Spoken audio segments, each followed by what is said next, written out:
పాఠశాలల్లో టీచర్లు అనేటటువంటి విధానం డైరెక్ట్ డిఎస్సి ఈ రిక్రూట్మెంటే దశాబ్దాల తరబడి నడుస్తూ వచ్చింది. చంద్రబాబు గారు వచ్చాకే దాంట్లో కొత్త మార్పు తీసుకొచ్చింది ఏంటంటే ఆ డైరెక్ట్ రిక్రూట్మెంట్కి డబ్బులు ఎక్కువ లేక ప్రభుత్వాలు నిర్ణయాలు తీసుకోలేక ఆగిపోవడం కంటే కాంట్రాక్ట్ అవుట్సోర్సింగ్ టీచర్ విధానాన్ని గతంలో తీసుకొచ్చారు. తద్వారా టెంపరరీ టీచింగ్ స్టాఫ్ అన్నటువంటిది ప్రతి 10 నెలలకు ఒకసారి వాళ్ళకి ఉద్యోగం మళ్ళీ ఆగి మళ్ళీ ఆ తర్వాత వచ్చేటటువంటిది. వాళ్ళైతే 12 నెలలు పనిచేస్తారు, 10 నెలల జీతంతో నడిచింది. ఆ తర్వాత 11 నెలల జీతం చేశారు, అది నడిచింది.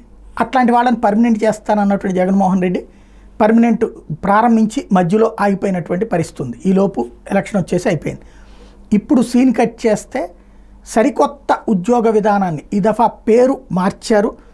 టీచర్ల కొరత ఉన్న చోట విద్యా వాలంటీర్లు అన్నటువంటి పేరుతో టీచర్లను తీసుకోమన్నారు. వీళ్ళకి మినిమం వేజెస్ ఫిక్స్ చేసి వీళ్ళకి విద్యా వాలంటీర్ పేరుతో అంటే స్వచ్ఛందంగా పనిచేస్తున్నట్టు వాళ్ళకి గౌరవ వేతనం ఇస్తున్నట్టు. ఇది మరొక రకమైనటువంటి టీచర్ల కొరతని డిఎస్సి ద్వారా 16,000 అయితే ఇంకా 30-40 వేల మంది అవసరమైతే ఈ విధమైనటువంటి నిర్ణయం తీసుకునేటటువంటి దిశగా అడుగులు వేస్తున్నారు.